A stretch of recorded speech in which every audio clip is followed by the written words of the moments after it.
Yes, this is Mr. Controversy, and this is the infamous three-point conversion station. Keep it locked.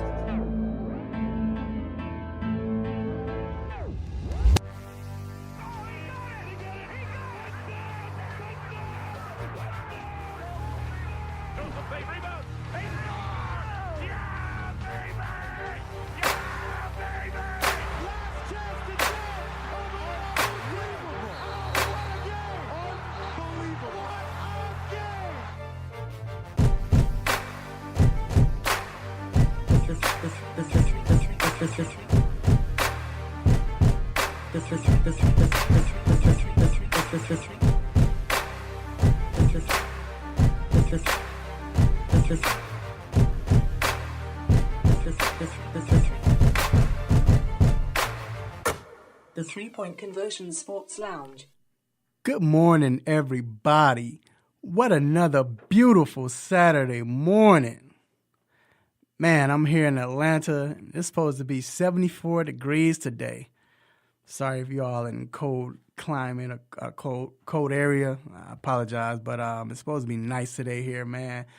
And it's fitting because, like I said, it's so, like I was saying, it's warm, but we have March Madness going on, and when March Madness is here, it's always got to be sunny and warm. I mean, it's raining a little bit today, but still, it just has that feeling, you know.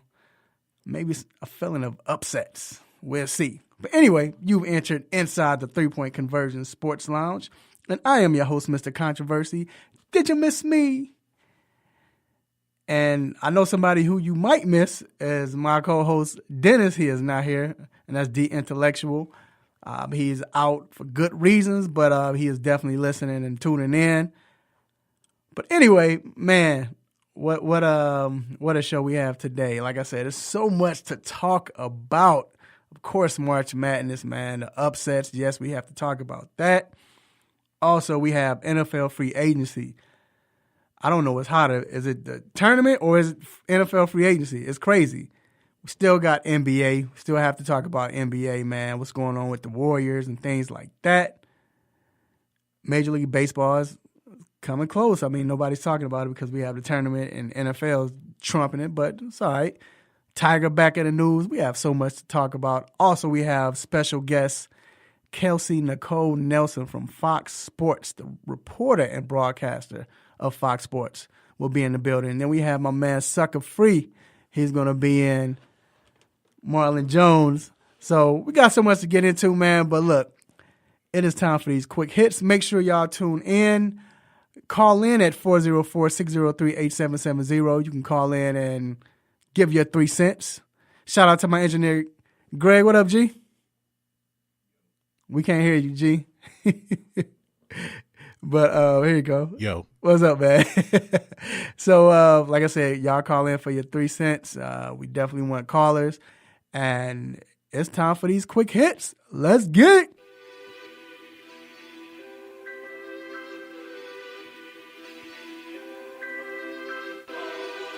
Shout out to Sherm Beats, the 3-Point Conversion producer, putting in work like he always do. Check out his show, Face the Music, every Wednesday night at 11 p.m. Eastern. I think that's where he switched it to. He's in Houston now, so shout out, Sherm. All right, so look, I have to start off with Kevin Durant will be out at least 2 weeks with an apparent rib injury. Now look, Durant is out, Klay Thompson is out, and we know Curry is out. You look at their head coach. First of all, everybody's like, I think they're in trouble. I don't know. I'm not saying that. But think about it. It's maybe 3 playoffs. Yes, your top 3 players are out. Let's look at their head coach. Steve Kerr is their head coach. Steve Kerr played under Phil Jackson, and he played under Greg Popovich, coach of San Antonio Spurs. The San Antonio Spurs, they have the 8th seed right now. They're in the 8th seed right now in the West. And I don't think they're going to lose it. Kawhi Leonard is coming back. Steve Kerr doesn't want to play Kawhi Leonard and San Antonio Spurs right now, especially with Steph them coming off injuries. So why not rest your players? And I'm not saying they're not hurt, but I think they could play right now. I really do. I think they could play if they needed to. So let's rest the players with injuries, so you're not going to get fined. Dodge the San Antonio Spurs. Who they play? I can't remember who they played, the 7th seed, but Utah. Come on, stop it. Can I get a stop it for that? My thing is, you have to be, in this day and age, you have to be smart about it.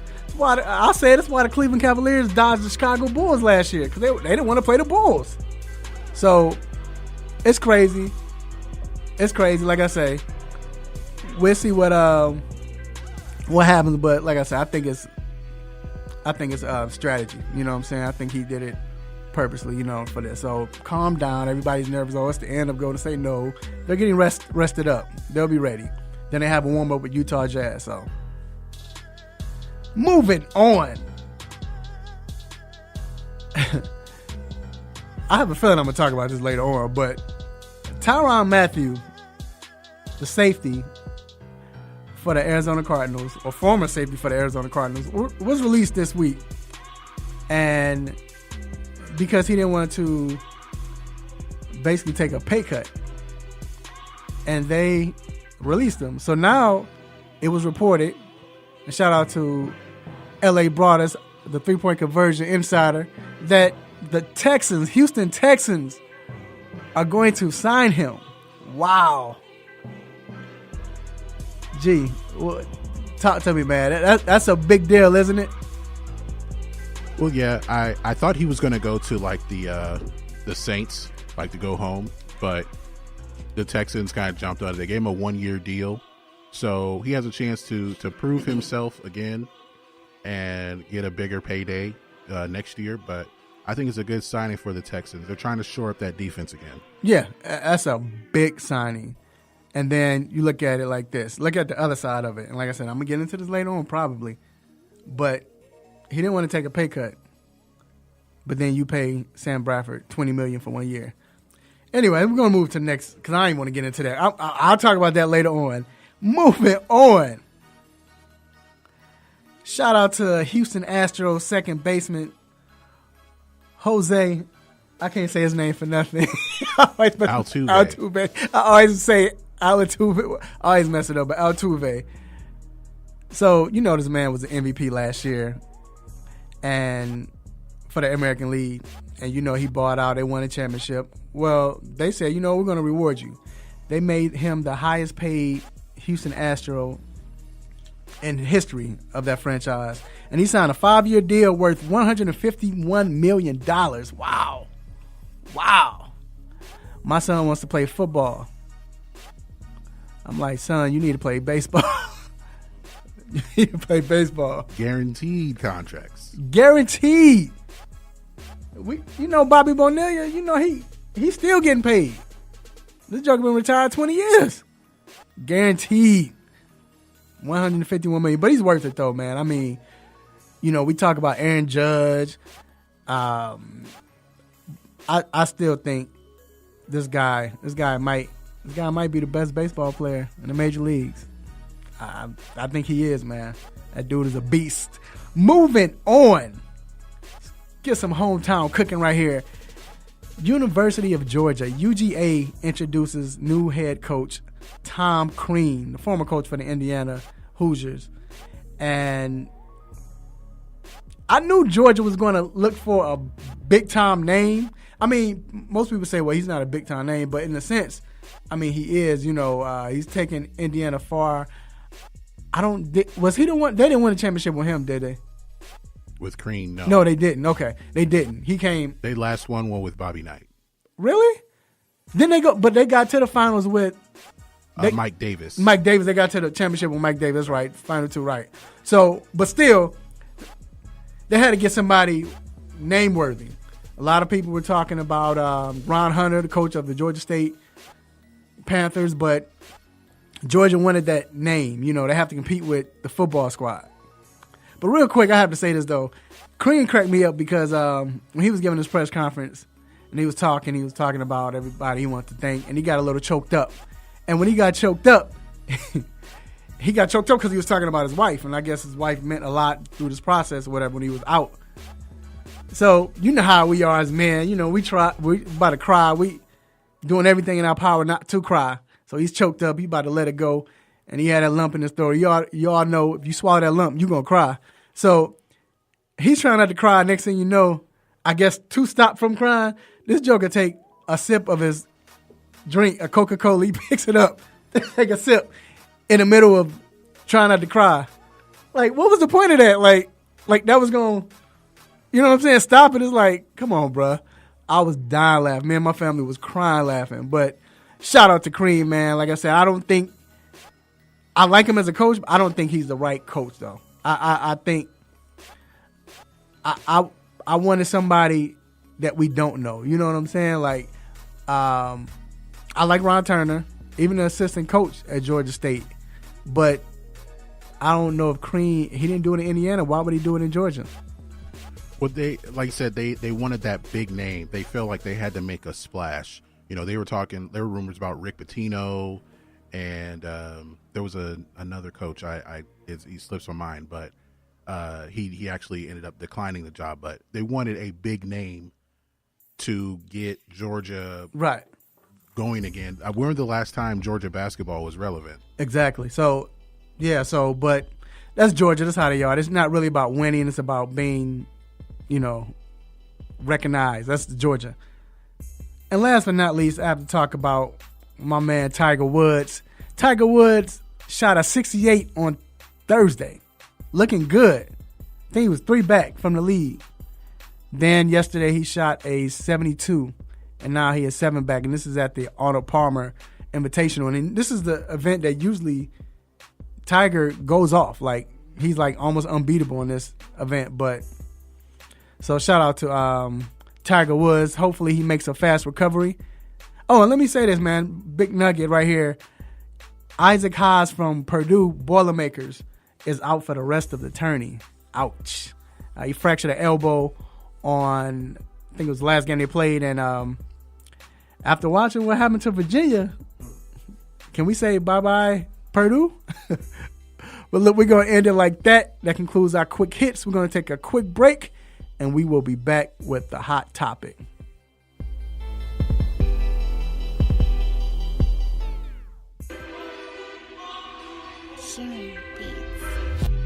Yo, what's going on, sports fans out there? Happy Saturday. It's your boy Sherm, a.k.a. the Lord of the Beats, and of course, host of Face the Music, which you can listen to every Wednesday on the 3-Point Conversion Station. And you are currently in the Sports Lounge, maxing and relaxing with my homie, Mr. Controversy, and of course, the Wizzle. Live and direct on 1100 AM WWWE ATL. Yeah!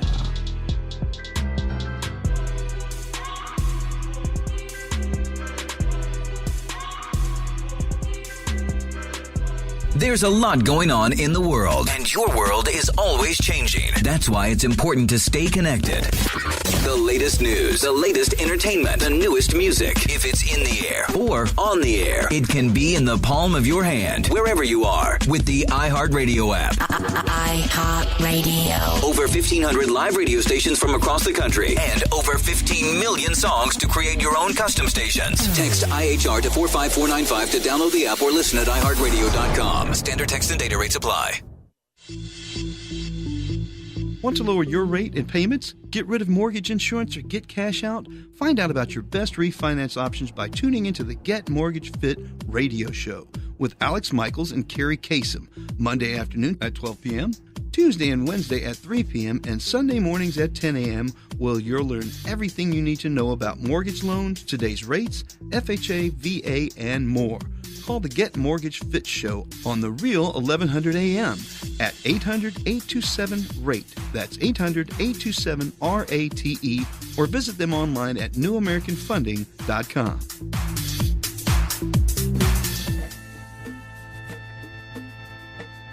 What's up? This is Anthony Hamilton, and you're listening to the 3-Point Conversion.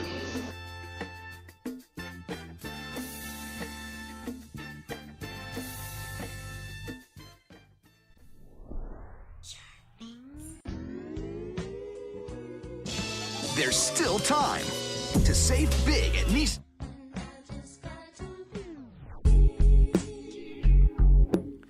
Yes, Mr. Controversy here inside the 3-Point Conversion Sports Lounge.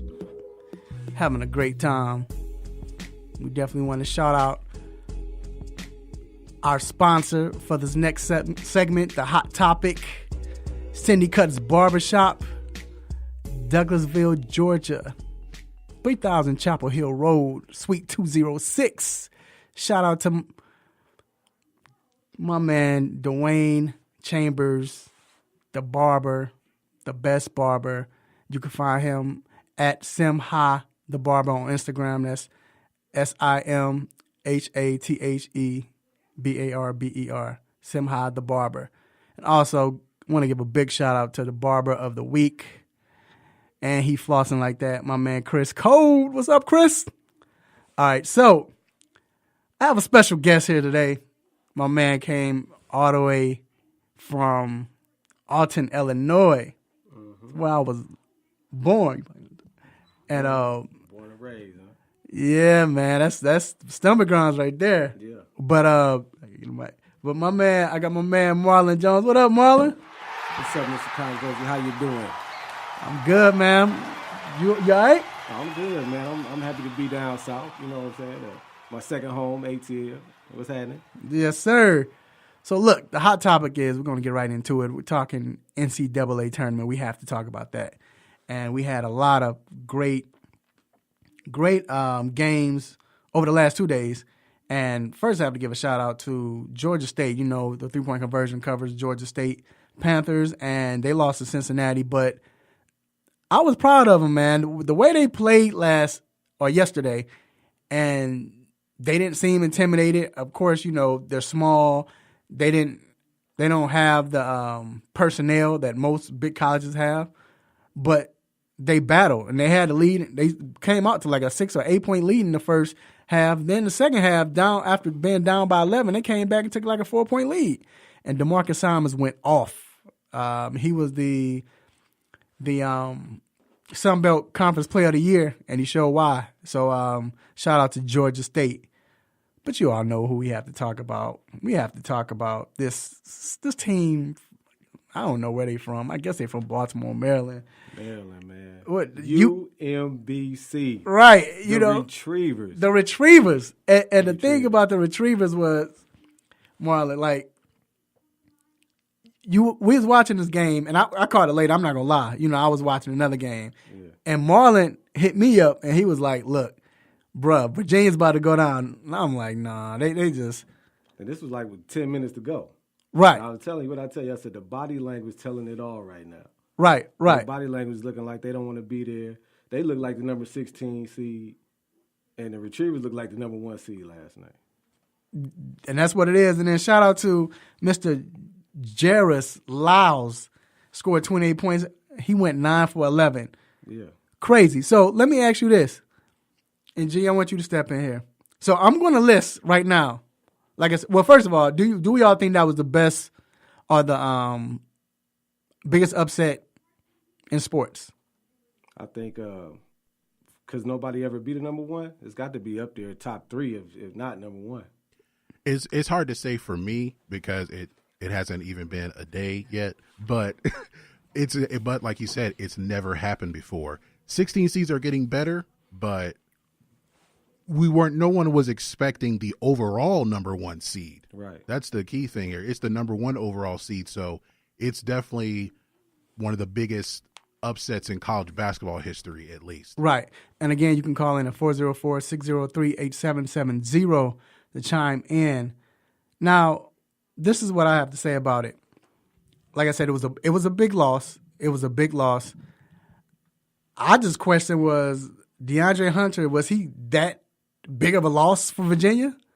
Like, was he, I mean, to lose to a first seed? Like, man, if that's the case, maybe he should go to the NBA. His stock is high right now. I mean, my opinion on that is they probably was discouraged because that's the top player, right? So they probably like, instead of them going into the game like we playing for him, they just was just there. You could just tell. Right, and They then was just there. And then I think the fact that the way that the Retrievers were playing and how they were playing fast, and Virginia is a control team. Like, they love to control the tempo.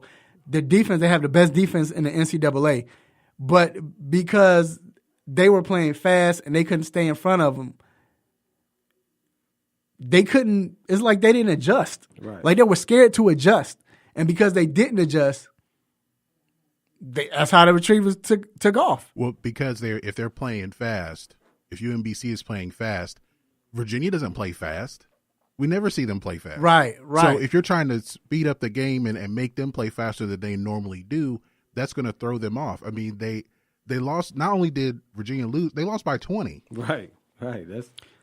That's the exclamation point right there. They lost by 20, man. And then they looked defeated, like you stated. Yeah. They looked defeated. With 7 minutes left, that concerned look was on their face. Right. And then you got your man, Jarius Lyles. That's his name, right? Jarius Lyles, I think. And the man was full steam ahead the whole game. And then when he wasn't here, what I tell you about number 11? I don't know his name. But he hitting threes on top of that. Yeah, man. It was good to see that. I mean, that's what sports is about. Yeah. But I want to ask y'all. I'm going to name the teams that had upset wins, right? So Buffalo, they beat Arizona. We thought that was the biggest upset, right? But they beat Arizona Thursday. Loyola Chicago, they beat Miami Hurricanes. Then Marshall came back and beat Wichita State, and then last night, because they were seeded 11th, but can we call this an upset? Syracuse, they were the 11th seed. They beat TCU, who was the 6th seed. Like, man, can you call that an upset? I mean, they were 11th. They played horrible this year, but I guess for me, like 6 seeds, like 12 beating 5, that's not an upset. And on from there. If it's a top 4 seed getting beat, that's an upset to me. Yeah, that's newsworthy. Right, it is, man. And shout out to my man Mahmoud Abdul Rauf, who's in, I guess, getting his haircut or waiting to get his haircut at Seneca's Barbershop. What up, man? Bro, when you come, I'm calling you out. Yes, when you come into the show, bro, we got to have you on the show. But appreciate you for listening, man. But yes, kill himself. Yeah, no doubt. So, okay, so we say we don't know if that's y'all don't call that an upset. All right, but let me ask you, with all of these upsets we see so far, which is normal. I mean, normal. You maybe see 2. I mean, not like this, I don't think. But do you think it's because of the one and dones now? Because you don't have. I mean, Virginia, they had a few players that played 2 years, juniors. I think they have a couple seniors, but for the most part, these teams right now, they're just one and done. Yeah, it's like they one and done, and it's level in the playing field. Yeah, the names on the jersey don't change, but the playing field definitely changes because you don't have them top players like you used to have. You know right. what I'm saying? Just staying and okay, if we lose this year, we coming back to get it next year type thing. You right. know what I mean? So is that the reason? Do you think we will see more upsets coming along because of that? It's possible. I mean, because with a team like, not even knowing anything about Buffalo, I figured they have a lot of seniors. Right. They have guys who've been playing together for a long time. And then with the bigger name schools that have the one and dones, and a lot of them, a team like Kentucky has a different team every year. Exactly. But you have a coach like Calipari who can get his freshmen to buy in, like even if it's just for this 1 year. Not a lot of coaches can do that. They can just get the talent, but can they get them to buy in to make a championship run? Because that's what it's about for the coaches. But for the players, it's the exposure to get to the next level. Right, and I think that's what it is. You have these smaller teams that has – or smaller schools that have seniors and juniors playing, and this is their biggest chance right here. Mm-hmm. Like this is it. They're not getting into the league. And then you have those players also, like a DeMarcus Simons. I know he's a sophomore, but like a Lyles, that they're not on a big stage. So even though their numbers are great, you don't hear about them. Right. So when they're on this big stage, now all of a sudden they show out. Yeah. Because they know this could be the only time somebody see me for real. Right. And I think, to me, that's why you see a lot of upsets these days. And It was great. But I have to ask you all, so with Buffalo, Loyola Chicago, Marshall, and Syracuse, you say no, and UMBC, right? And you say Syracuse is y'all don't want to give them that. Yeah, that really ain't no upset. I mean, maybe it's a considered upset because they probably shouldn't have gotten into the tournament. They shouldn't have got in, right? We know Syracuse. Yeah, we know Syracuse. Boeheim. Yeah, we know his history. And them jokers are long. All of them are long. Man, it seems like every player on that team is 6'9" or 6'10". So they could touch each other in the 2-3 yes, zone. in that zone. Oh yeah, they could just touch each other's hand in the 2-3 zone. That's what right. So I'm going to include them though. I want to include them in this next question. Last question. I want to know which team that I just named out of those teams I named has the best chance of moving on to the Sweet 16. That's hard, man. I liked what I seen last night, but I don't know if the UMBC could do that again. I don't think they could do that again. Do you? Because even Syracuse has to play a Michigan State. Yeah, but Michigan State didn't look too hot to me neither, though. Yeah, but I just never count out Tom Izzo, man. Tom Izzo is that is that guy, and because they struggled, but didn't it seem like besides Villanova that every major team struggled in a way when they played? Kansas, I mean, it wasn't as easy as you thought it would be. Of course, Virginia, we saw Virginia. Who else was the number 2 seed? Duke, they came out, Duke and North Carolina, but the other number 1 seed like Xavier, I mean, they didn't impress me. They got by, but they didn't impress me. So, do you think one of these teams can get an upset? Can they be a Cinderella? I'm still knowing nothing about Buffalo. I'm rooting for them just because right now they're playing with house money. After beating Arizona, they got Kentucky. Kentucky is another one of those really young teams, right? And maybe Buffalo can get by them. So I'm hoping for them. And then also like with UMBC, also with house money, they're playing Kansas State. I don't really know anything about them, but they pulled away from Creighton at the end. But who knows? I think UMBC could make a run to the Sweet 16. I'm gonna go with UMBC just because they just out of nowhere. Right. Like out of nowhere. Like some of these teams, besides Buffalo, we might have heard them once or twice, but we never heard of UMBC. No. So I want to see them make like one of them Butler runs to the at least to the Sweet 16 or something like that. Right. I think they can. For me, I think it's UMBC, but I think Buffalo has a great chance, like you said, because Kentucky is young. They're young. I mean, we all know it's Calipari's team. They're always going to be young. Right. So, and they're playing well now. They've just started to play well, even though they struggled. It was close against Davidson, but still, yeah. But I got UMBC just because the confidence. Another you can look out for is Marshall. They're playing West Virginia, so they're playing an in-state rival. They probably hate each other. So yeah, that Marshall is true. Might be inspired to win. That is true. That might go down to the wire right there. Right. That is true. But yeah, like I said, it's so much to look forward to, man. This is why it's called March Madness, man. This is the beauty of it for real. Like this is the best time, Even with seeing them crying and players crying when they lose, but you hate to see somebody's pain, but honestly, you love to see that just because you see the passion. Right. We don't see that with everybody in the NBA. We don't have that many Kobe Bryants or Michael Jordan or we don't have that anymore. So, but anyway, we're going to take a quick break and we will be right back.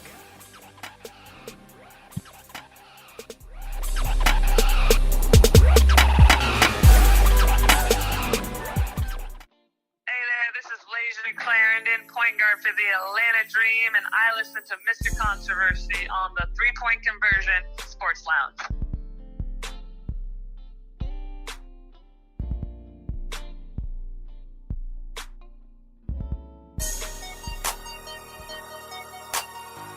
What it is, what it ain't. This your boy Sherm, host of Face the Music. Join me every Wednesday night for Power Hour, where we intersect the worlds of sports and music. and we do it the best way we can, which is on a Sherm beat. So if you're ready to come through, catch some realness, vibe to some dope sounds, tune in to Face the Music every Wednesday on the 3 Point Conversion station. Let's get it.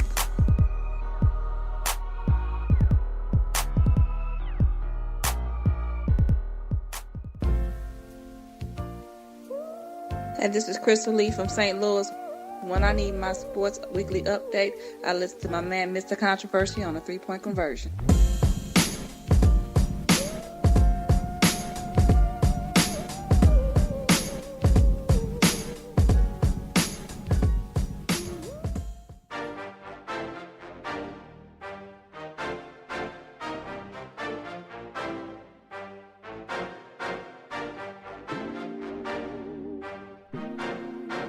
Yes, we are back inside the 3 Point Conversion Sports Lounge.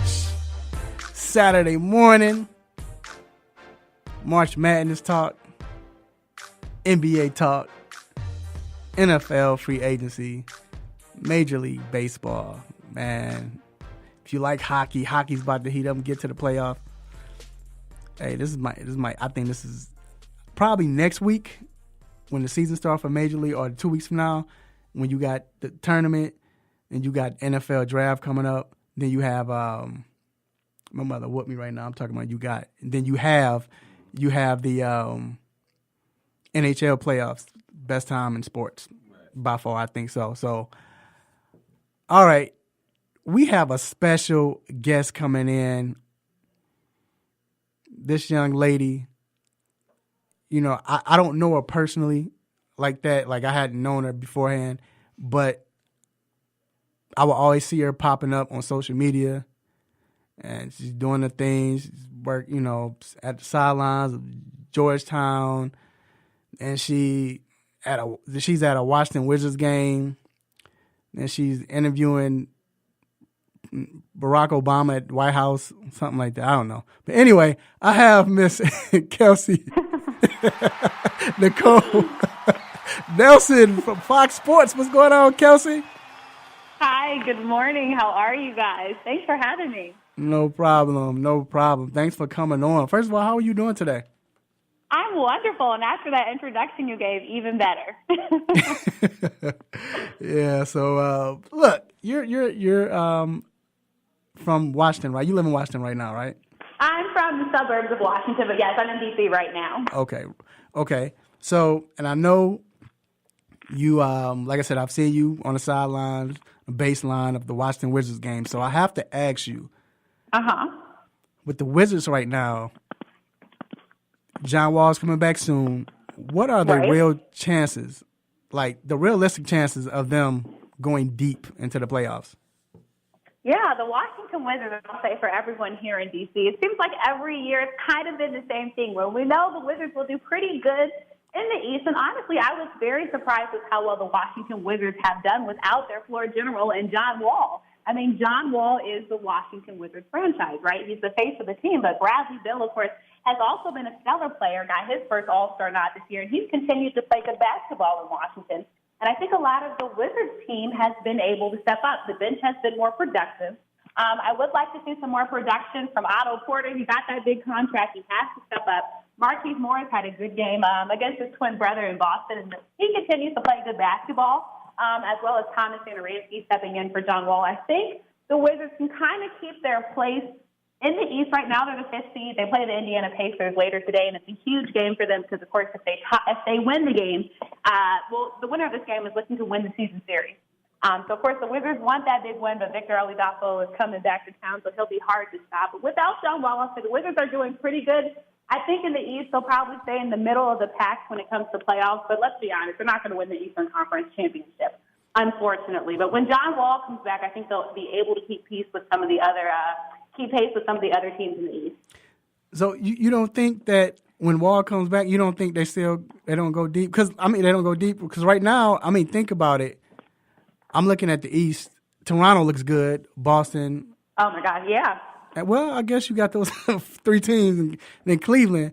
But still, if you look at it, besides maybe Toronto, Washington has the nucleus that's been together for the longest. Right. Right. But and I think the good. Go ahead. I'm sorry. Go ahead. I was just going to say, I think you make great points. Like, Toronto has been balling out, and they have not got enough credit. They're already over the 50-game win mark. I mean, Toronto has been playing some good basketball in the East. Boston right now, they're injured, right, and they're hurt, and that's why the Wizards were able to beat them, even though I don't know why it took them a double overtime win to beat Boston. That pretty much worried me when Boston was without 4 of their key players. And as you said, I mean, Cleveland, yes, they're not the same with this new team that they have, but they still have LeBron James, right? You can never count him out. Every game he's going to have a stat line. The East, it does look good, but just from covering this Wizards team, it seems like they always have a hiccup. And again, I'm still waiting for Otto Porter and Markieff Morris to be more consistent to help Bradley Beal, because if they're consistent when John Wall comes back, then the Wizards will truly be a dangerous team in the East, and they will have Toronto kind of looking at them. Hey, you're hearing from Miss Kelsey Nicole Nelson, reporter and broadcaster for Fox Sports. So let me stay with the Washington Wizards. Now, when John Wall went out with the injury, there was a lot of mess going on. I mean, people were gossiping like they were in church about what John Wall was doing, and you know how. I guess it started when Gortat said something with like he's and he didn't even mention John Wall. I don't think he was just saying right now we're playing great right now. Everybody's moving the ball and it stirred some controversy. Do you see John Wall staying with this team? I know he has a contract, or he signed a contract, but is he still? Do you see him getting traded, or is this a problem, or is this just the media blowing wind? You know, there have been problems brewing in the Wizards locker room. DC media has known this for a while now, but it just kind of went front and center. And for Gortat to even send that tweet, when if you notice since John Wall has been out, Gortat's production has went down because his assist and dish leader in John Wall is out. And that's why it was crazy for Gortat, of all people, to say that, because when John Wall is in the game, he has a higher production rate, because that's John Wall's game. He will drive to the basket, draw the contact, dish it to Gortat to get that easy basket. And then, of course, with John Wall and Bradley Beal, there have been problems in the sense that John Wall is the face of this franchise. He is the superstar, but you have young Bradley Beal, who's also a great player, who I think sometimes hates that he's been in the shadows. For the past couple of years, Bradley Beal has felt he should have also got an all-star nod like John Wall. But let me tell you something. John Wall is not going anywhere. He knows this is his team. And that's one thing I think DC fans have never been afraid of. I think the contract extension that the Wizards gave him was kind of a safety measure. But when it's time to be up again, John Wall is not going anywhere. He said it in multiple interviews that he loves the city, he loves the team, and he said it. He wants to get the team a championship. Now, who's to say if that's going to happen? But I'm not at all worried of John Wall leaving. But I will say I do think the Wizards need to get him a quality caliber player to join him here in Washington to keep him happy. Yes, I definitely agree. Do you think Bill stays? Ooh, now that's a tough one. Now, Bradley Beal, of course, he got that huge contract, which there's still people today talking about if he should have got that. I think Bradley Beal stays in the sense that he is a good player, but I don't know how many other teams will highly scout him for the money that he wants. Of course, Washington knows him well, so they're not afraid to give him that money. Because Bradley Beal, I mean, honestly, I don't think he got into national headlines really until this year, and that's because of his all-star guy. I think if you ask the average basketball fan, not all of them will be able to, tell you his stat line. But Bradley Beal would be one. If he did leave, I wouldn't be as surprised, because I'll be honest with you, Bradley Beal wants to be the face of a franchise. He wants to be a superstar, and being next to John Wall, it's not going to happen here in Washington. So I have to ask you this. You cover basketball, so you like basketball, I know. Yes. Sticking with the East, LeBron James, you know he has a streak of 7 straight final appearances. Right. Right now, I mean, it's a chance that it might end. Do you think this streak ends? Or do you think – because, Kevin Love is not back, but I think he's slated to come back before the playoffs. I'm pretty sure he is. Right. And with the that'll give them more time with the new kids that just joined. Right. Do you think he still gets back to the finals? That's a great question. It's been something I've been talking about with so many reporters here in the area. Because before, in the East, you had to get through Cleveland. But now, as you said, LeBron has a whole new crop. As you said, Kevin Love is not back 100% either. Tristan Thompson, you have Larry Nance Jr., not 100%. But luckily, Jeff Green, I know in their last game, played some pretty good basketball, as well as Jordan Clarkson. coming off the bench. But when you see that East team now, you're not as scared to see Cleveland when you have to play them. And I have to say, I'm not positive. I think this is the first time in a while the East has been open where we might not see Cleveland in that final, just because this team is still getting used to playing together. And, again, it's a consistency issue. And, of course, LeBron is going to be LeBron, so I feel like you can never fully count against him. But at the same time, he doesn't have those superstars like the Warriors do playing around him, so it is no for sure guarantee. So LeBron might be missing out on that appearance, which, of course, is why everyone's already talking about where he'll be next season. All right. So, look, before we let you go, and I do agree. I think, well, you know what? I still think they get to the finals. I just believe. I know Toronto is big, or they're playing right now. They're playing great right now, and they're the big team in the East. And then you still have Boston, but right. I mean, LeBron James. It's hard to count against LeBron. I understand. Right. He always find a way, and I just feel like it's the playoffs. He's going to get stronger, and with Cleveland, no matter where they are, they're still like the team to beat because you have the best player in the league. So now, before we let you go, we like to do this thing when we have the big celebrities, and we have to play this game called Furious 5, and there's going to be 5 questions. We're going to ask you. This is questions just to get to know who Miss Kelsey is. You know, we want to know who you are. So. Okay, that's cool with me. All right, so first question I'm going to ask, and if you can, like I said, it's Furious 5 because you can take your time, but at the same time, you know, I want you to ask first thing, not even the first thing, but just answer. We want to tell the truth and shame the devil. So this is what I'm going to ask you. First question: if you had one fast food restaurant you can only go to, what would it be? Ooh, Checkers. Checkers? Yes. Okay. I love Checkers. Oh, really? Okay. So, who was your biggest celebrity crush as a teenager? As a teenager, definitely Trey Songz. He was in my locker. Okay. All right. So, what board game or card game would you say you couldn't be beat in? Ooh, that's a good one. Checkers. Checkers queen right here. So you just saying checkers because you like checkers? Because you like the food? Or? I'm good at checkers. I don't lose. Okay. All right. Which player would you pay to see play in person between Steph Curry, Russell Westbrook, or LeBron James? Which one would you pay to see between them three? You got to pick one. I'm gonna pick LeBron James because I might see history being made. Okay, I hear you on that. And last question: who was the one person you interviewed that had you in awe because of who they were? Honestly, Steph Curry. When I interviewed him, I mean, he was just talking about his faith and religion and God, and I don't know, he was just very humble after having a huge game. But he's a very down-to-earth person, and literally, I was most impressed with him because he took time to let every single reporter interview him. So, of course, he was the last one out of the locker room. So definitely Steph Curry. Yep, yeah, he is. I got a chance to cover him, and he was very. You know what? When I saw him, this is shoot around. Now, this is when I knew at shoot around. Well, not shoot around, but pregame warm ups. You know, when they warm it up, and after he got done warming up, he took. I promise you, like 20 minutes to sign everybody's autograph, every kid's, and I was like, wow. Right. You know, so. And there's not many players I don't think I can say that about, but, like, he's genuinely, like, a good person. And honestly, he still seems humble. Like, he still seems like the kid out of Davidson sometimes to me. You know, sometimes it's like all the great things he's doing doesn't get to his head, and I absolutely love that about him. Right. No doubt.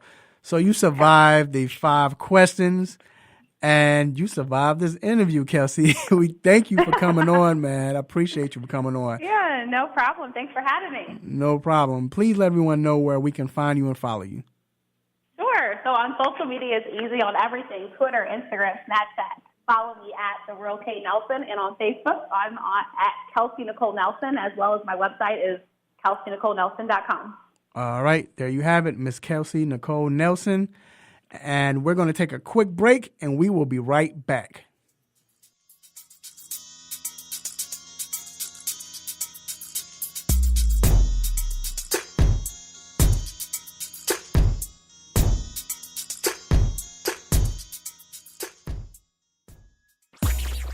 What's good, family? I'm Marlon Sucker Free Jones of Sucker Free Life Double LC, and I'm locked in every Saturday to the best sports show on the planet, the 3-point conversion, where no team or no player is off limits. So let's talk sports, the best of the best, the worst of the worst, and everything in between. Can you dig that?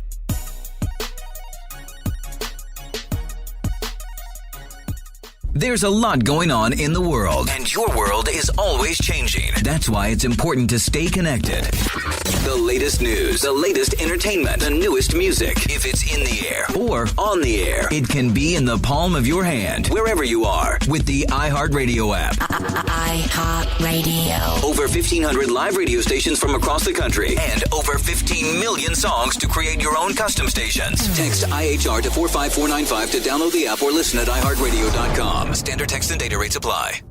Hey, Mom, why is the sky blue? Why don't animals talk? Why do dogs have wet noses? Why is an 11 pronounced 1T1? Kids ask a lot of questions. Why do I have a belly button? But you don't have to know every answer. Why is the ocean salty? Because you don't have to be perfect to be a perfect parent. Why are there 50 states? There are thousands of children in foster care who don't need every question answered. Why is pizza round? They just need you. For more information on how you can adopt, go to adoptuskids.org. A public service announcement from the U.S. Department of Health and Human Services, Adopt U.S. Kids, and the Ad Council.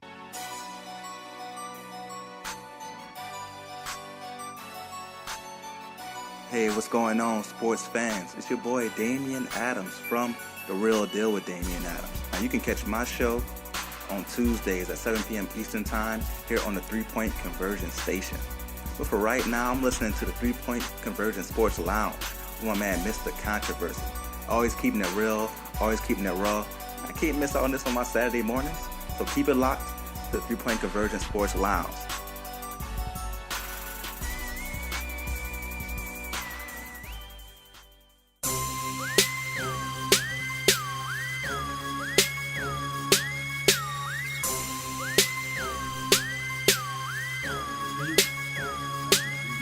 Yes. We are back inside the 3-Point Conversion Sports Lounge. Mr. Controversy, Saturday morning. Sports Fix. Man, it is hard trying to watch these games late at night. When I tell you it is hard, I was trying, but I'm not going to lie. Like, I'll be lying. You know, I talk about the Virginia game, and I watched that till like the last 3 minutes. Like, I holler at y'all. I had to catch the score. I couldn't take it, man. These games, man. I stayed up last night though, but it's wow. You have to be a dedicated fan, that, you know, unless you Central, Mountain, or Pacific. So, but it's been great.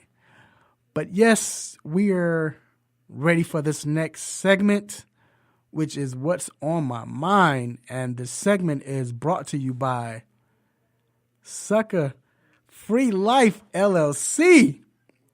Live your truth for the world to see, because everyone can be sucker free. Make sure you purchase your apparel today exclusively at facebook.com/Sucker Free Life LLC. That was a lot of pressure because he's right here sitting next to me. So, man. So, this next segment, like I stated, this is called What's on My Mind. This is that segment where, you know, I just tell y'all what's bothering me, man, what I've noticed, what I can't understand in sports. It's time I just, you know what I'm saying? Just let me holler at y'all for a minute.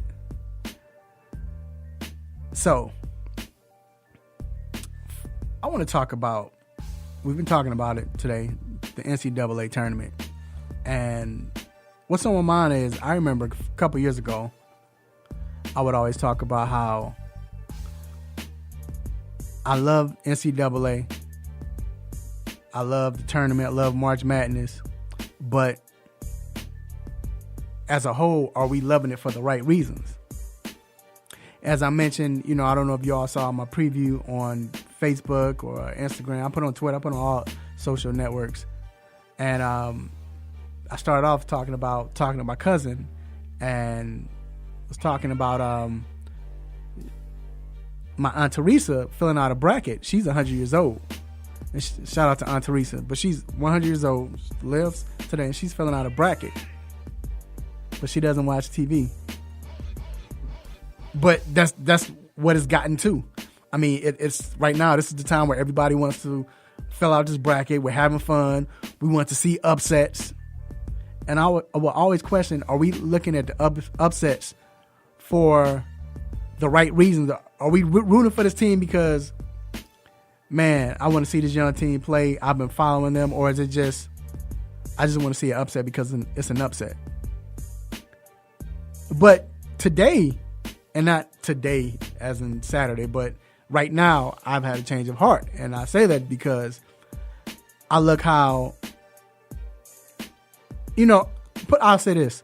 Right now, I feel like we should always be conscious of everything that's going on in America.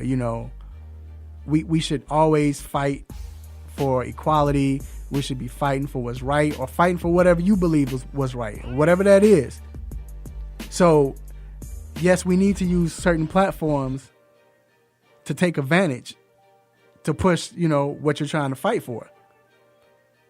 But sometimes you still need that, let me just get away from the world and let me just enjoy 2 or 3 hours, whether it's sports or whatever. And usually sports is that medium for us. That's what it is. And it seems like now NCAA tournament is probably the only sport right now that we don't have to worry about politics. I mean, you have to worry about colleges, college coaches and stuff. But I'm saying, as far as right now, March Madness, you don't worry about politics. You don't worry about times going in your life, because you set for them 4 hours, and whenever you have time to watch it, you're watching the games. You're giving people high fives, because now I might not like you because of who you are or what you do. I don't care about you, but because I went to UMBC and you did too, now we're cool. We're giving each other high fives. We're not even thinking about all the troubles in the world right now. The brackets, people calling each other, I fell out the bracket, I'm winning, or whatever. And I think I can appreciate that about March Madness now. Yes, some people might not watch it for the right reasons. I get that. I understand that. But right now, if you notice, it's a certain calmness right now going on, around this time. And that's good.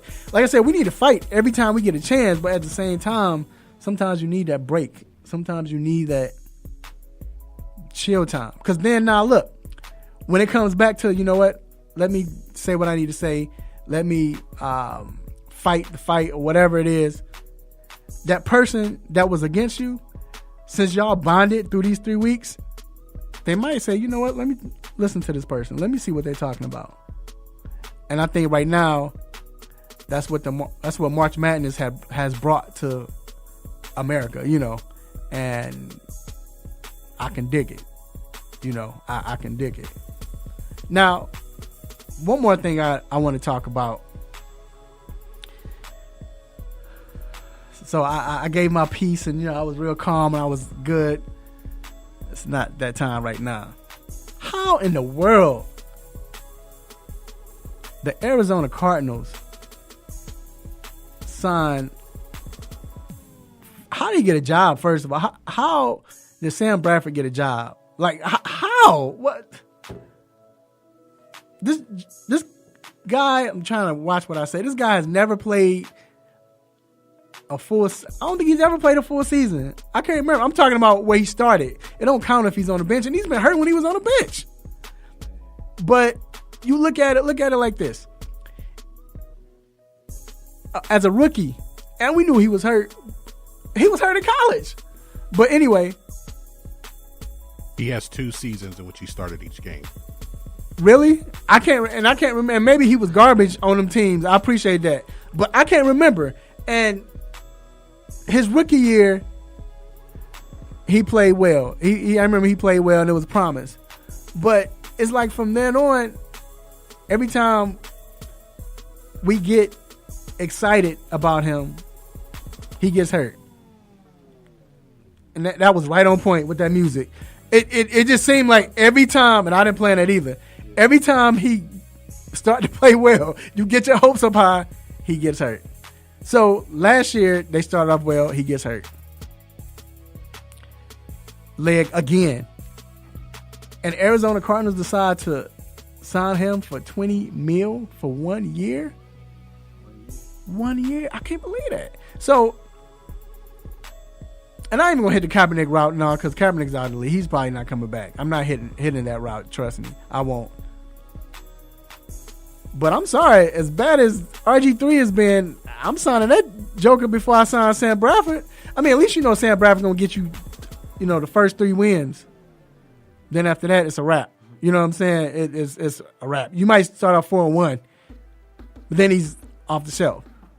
So why is he getting money like this? I mean, he started it by that's why the rule now has changed. When you coming in as a rookie, you can't get that big signing bonus because he was the one that got, I think, over $50 million.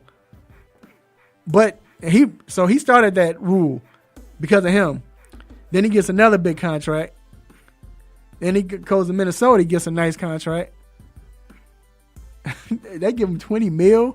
This guy, and then you know what the funny thing is? He just came back and he said he was talking and they interviewed him about him signing, and he said, "You know what? I feel great. I'm glad I got the deal, and I'm continuing to get my leg is continuing to get better." For him to say my leg is continuing to get better, but you sign him for $20 million and you cut Tyrann Mathieu, who's a Pro Bowl safety. A former Pro Bowl safety, probably the best free safety in the game, and you cut him because he didn't want to take a pay cut, but you get him $20 million. When Sam Bradford would have signed for 10. Probably would have signed for 3. I don't get it, man. I just don't get it. Maybe Archie Manning is his agent, because Archie, he the Dondada of the NFL. Like, he get anything he wants. Like, if he talks, people start running and doing whatever he says, and maybe that's it. I don't get it, but it didn't make my stop at moment because I had a harp on that. I had to talk about that, y'all. I couldn't just let a minute go, like talk about it for a minute. No, I had to really get that off my chest. But that's what's on my mind. I mean, quickly, man, am I wrong for thinking that? Hey, look, Sam Bradford has never thrown for 25 touchdowns. He's never thrown for 4,000 yards. He's never made a Pro Bowl. He's never been to the playoffs. As Eric Weddle said, he's gotten a lot of money for doing nothing. Crazy. Look, real quick, we got breaking news from L.A. Sorry about that, L.A. So, the Jets just acquired the number 3 overall pick from the Indianapolis Colts and they're going to give up their number 6 overall pick and 37th overall pick, 49th overall pick. Wow. That's crazy. Wow. So, that's what's going on. The Jets got the number 3. I wonder who you think they're going to go with. I mean, they got McCown and Bridgewater, so I don't think they're getting a quarterback. Not that high, not to be the 3rd string. Unless Barkley's going to fall to them, I don't know. No, Barkley's not falling. We're going to get into that later on, but I don't know. But that's from LA breaking news. So we're going to take a quick break, and we will be right back.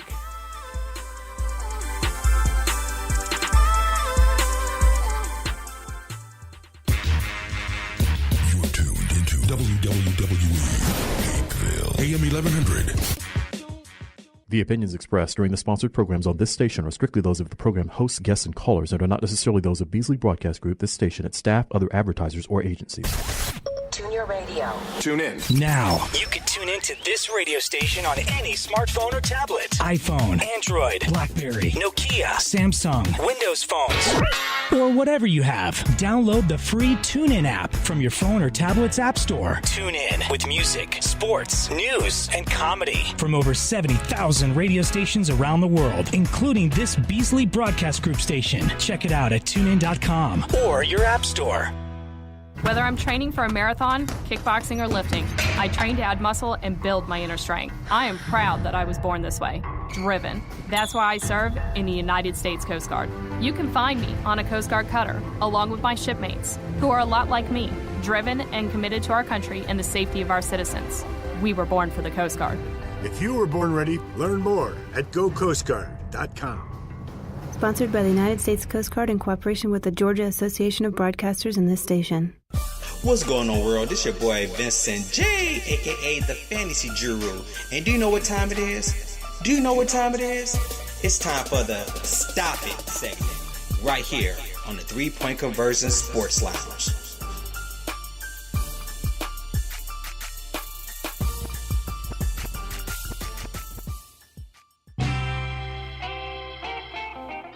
No mercy. Don't let up on him. Go hard on him, Mr. Controversy. Hit him with the stop it button.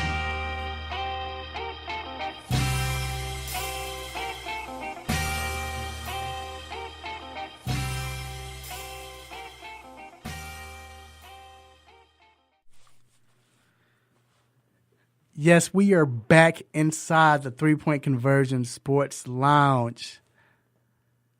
I want to thank everybody who's listening live. Appreciate you all for listening. Definitely, I promise you, I don't take it lightly, and the support I've been getting from everywhere, I appreciate it. People on Facebook Live, everywhere else, I appreciate you all listening. And I want to give a special shout out to a person, someone that I guess, well, I'll just say his name. I want to give a shout out to Mr. Davion Harris, a.k.a. Day-Day, who is getting his haircut right now. I see you, sir. You don't see me. And I was also told that you can't hoop.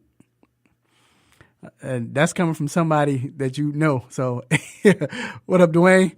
But anyway, it is now time for the most infamous, the most famous Stop It segment. Let's get it.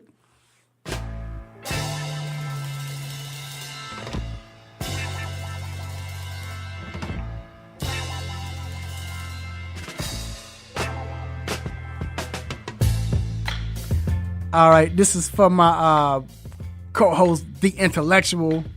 Like I said, he can't be here, but he still sent in his Stop It moment. And the Stop It moment goes to Mr. Joseph Nurkic. I can't say his name either. Yusuf? Oh, Yusuf. I can't. I don't like them. What's the other guy that played with him? It plays with Jokic, yeah. I be getting them mixed up. I get them mixed up every time, man. But anyway, I shouldn't get this guy mixed up because his topic goes to him because of him trying to stop LeBron on that dunk. Like, he tried to actually block that dunk. Stop it. Like, if you got this guy that's 250 coming full speed, you see it in his eyes, he going straight for that cup. And he tries to dunk, or he's dunking, and you tried to block it.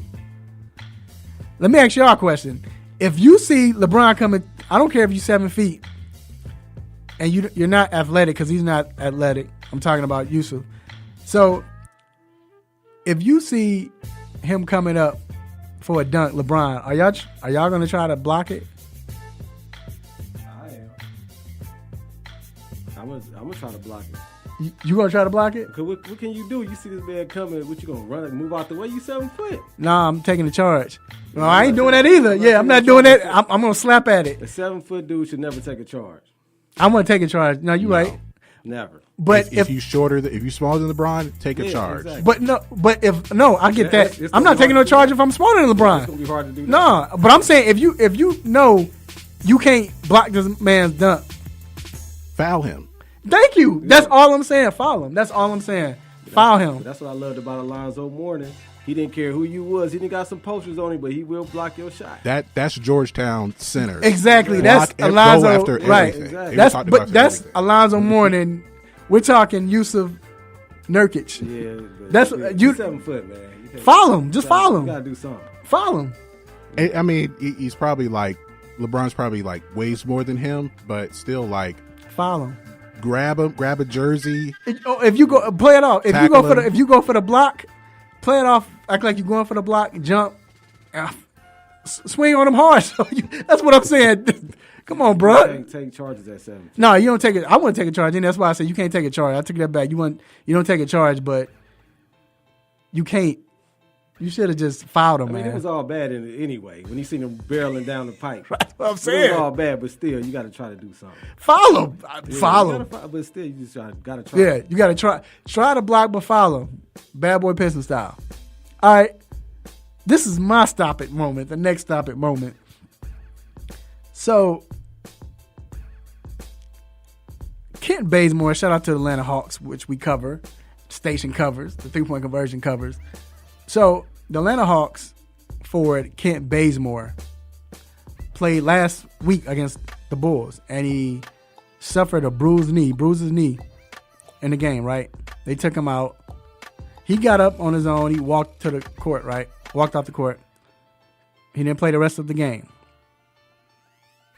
The 3-point conversion gets an email from the Atlanta Hawks, and it states, Atlanta Hawks forward Kent Bazemore, listen, is out for the season with a bruised knee. Stop it. Stop it. With a bruised knee. Stop it. With a bruised knee. A bruised knee. Don't you just bump knees and get a bruised knee? Right. And you're out for the season? Like, they didn't, they were just bold with it, too. I could see if they were like, he's getting an MRI. He's going to be sidelined with knee injury. No, they said with a bruised knee. But bring him back for what? But you don't get, I understand that, but that's my point is, you say, just like with Yusuf, like I said, you say he's out with a knee injury. Don't say he bruised his knee and he's out for the season. Now, he doesn't get a stop it. Atlanta Hawks get a stop it because, y'all should have just said, so we're trying to get this number 1 pick for sure. So what we're going to do is we're going to sit him down and not play him. A bruised knee? Out for the season? It's like 15 more games left. Yeah. I understand that you're I understand there's nothing to play for, but out for a bruised knee? What happened to just won the ball, period? No matter if you're on the winning team or not. My point, and I don't think it's Kent Bazemore. I think, like he said, the Hawks were like, there's no point of playing him, so let's go ahead, because there's nothing to play for. Let's go ahead and rest him. He bruised his knee, and maybe we want to take precautions, but don't say he's out for the season because of a bruised knee. Yeah. So let me ask you this.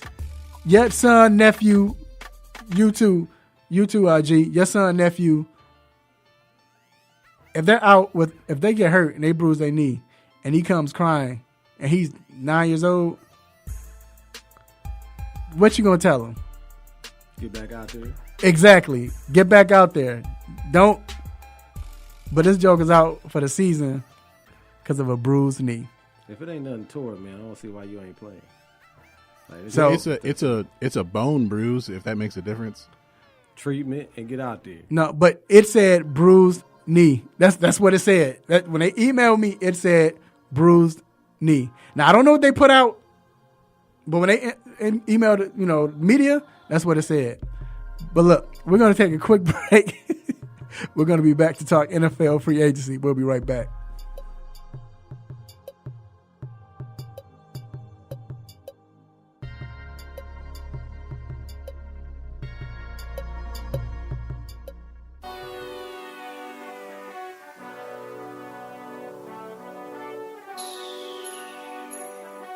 Let me break down to y'all what's so dope about the 3-point conversion.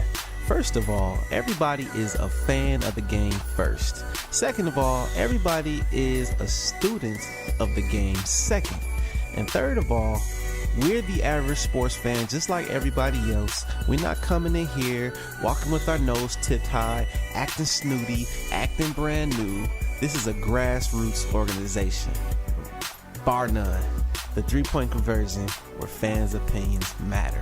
Be sure to visit the website www.the3pointconversion.com. Get your fix, get your articles, multimedia, and everything else that you, as a sports fan, need. So again, the3pointconversion.com. It's where it's at, man, where fans' opinions matter.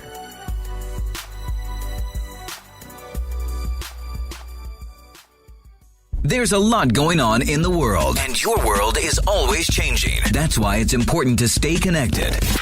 The latest news, the latest entertainment, the newest music. If it's in the air or on the air, it can be in the palm of your hand, wherever you are, with the iHeartRadio app.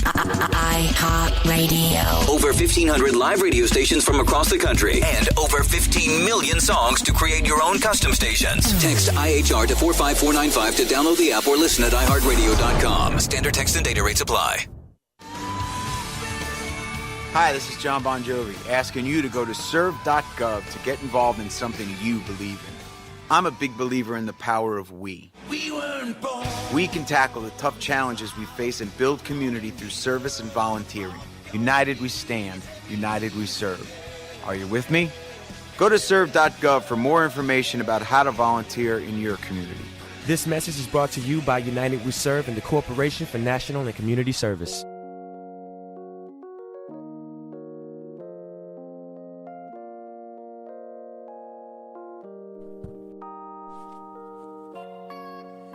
Yes, we are back inside the 3-Point Conversion Sports Lounge. Mr. Controversy sitting with my man, Marlon Jones. Yo. We got G as the engineer coming in and out. And of course, we have all of you all listening. We had to save this segment, which probably has the most time on this NFL free agency, because it's been so much. It's crazy. Last week when I left, we heard certain things like Richard Sherman maybe signing with somebody he's close to signing.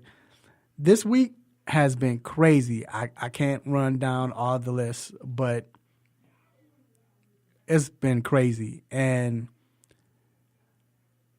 Bears, Chicago Bears, my Chicago Bears, Cleveland Browns. who's getting who's doing a great job, who's not getting a lot of attention, is the Buffalo Bills. They made some big moves, some big deals, putting themselves in a great position.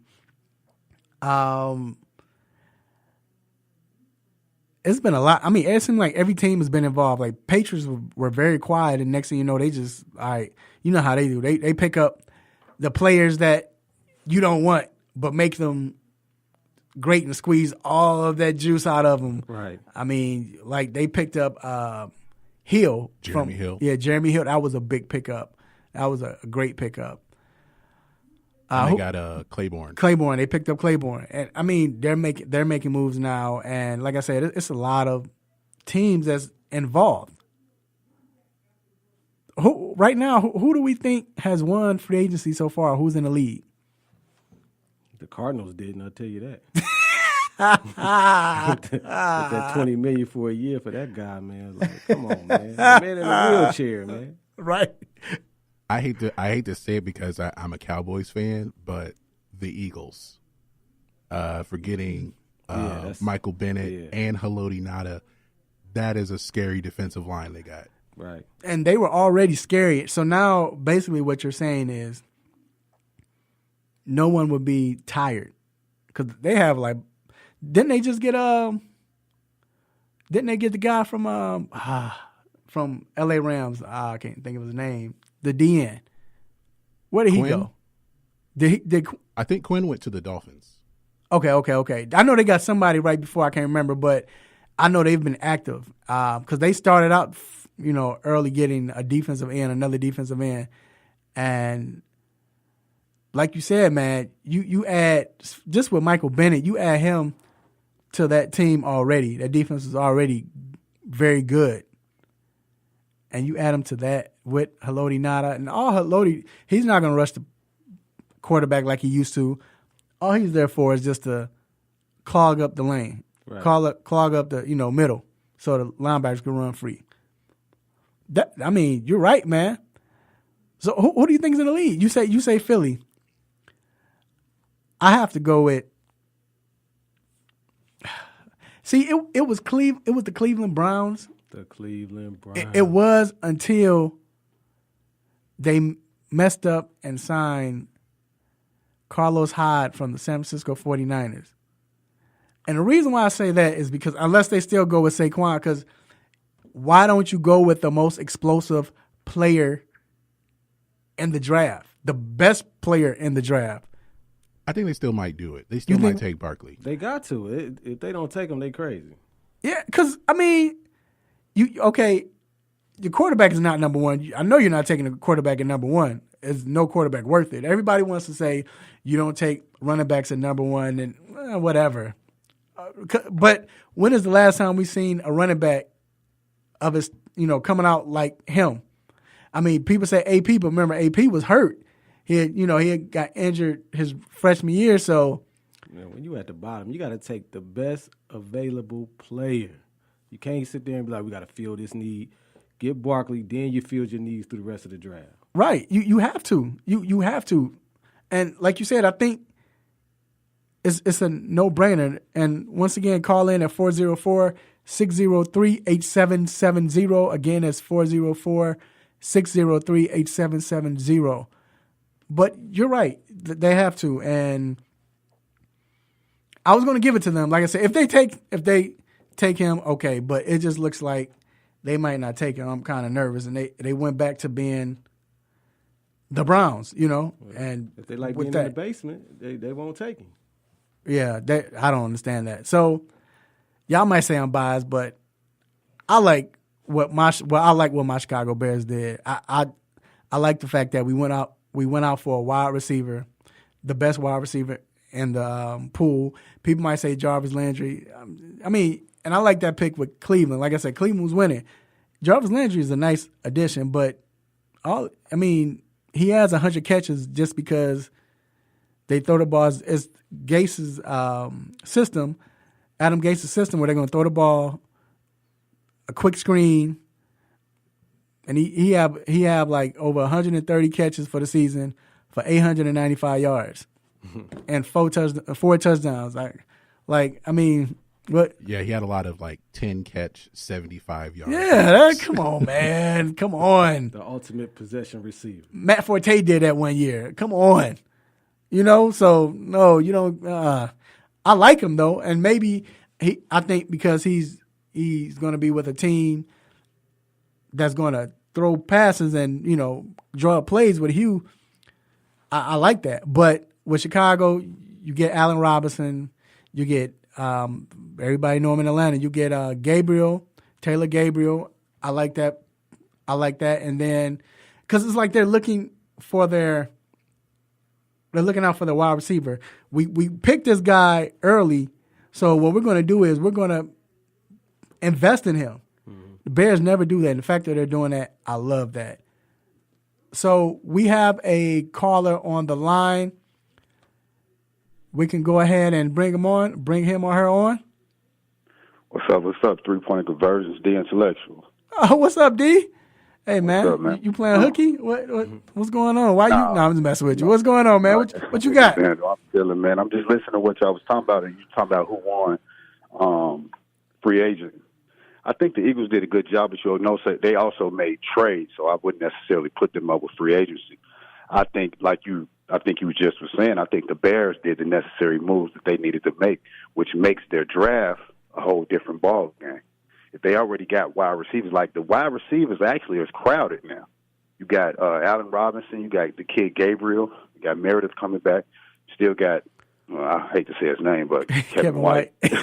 Hey, right. You know what I mean? So you got them. So I think that them alone did that. So I definitely want to speak on that. But I also want to know your opinion on, because, we talked about the Bears definitely not going after Jordy Nelson because we don't do Green Bay players. What you think about Green Bay going after Kyle Fuller?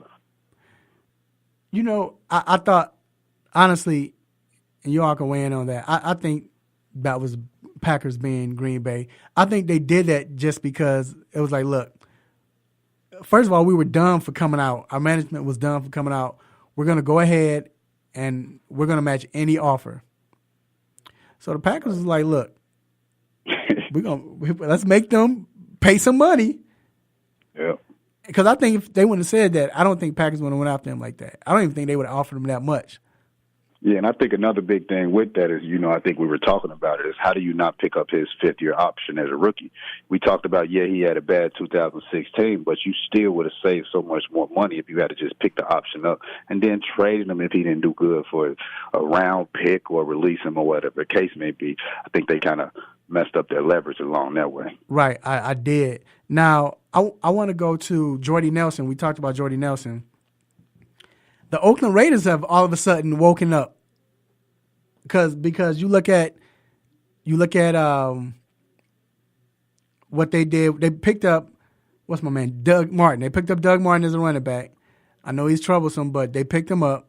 Kind of make me wonder, what does that say for Marshawn Lynch? Because they have Marshawn Lynch still. He's slated to come back. He has one more year in the contract. I saw something that's saying they has no plans of doing anything with Marshawn Lynch. When John Gruden, before, he said he would kind of want to go back to how football was. And he's kind of doing that. But the move that I question is getting rid of Michael Crabtree to get Jordy Nelson. Yeah, Jordy Nelson definitely had good numbers. But Crabtree is, 3 years younger? Right. And they basically subbed each other as far as salary. So that really was questionable. Not to say that Jordy isn't Pro Bowl material when he actually, is healthy, has a quarterback behind him, because his numbers when Aaron Rodgers did play last year were still great. So, that we going to see how that play out, I guess. All right, and we have another caller calling in. Mr. L.A., what's going on? Hey, what's going on, fellas? What's going on? What's on your mind?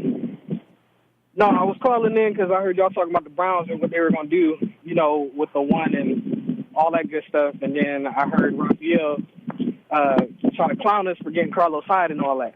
So just wanted to call in and make a couple comments.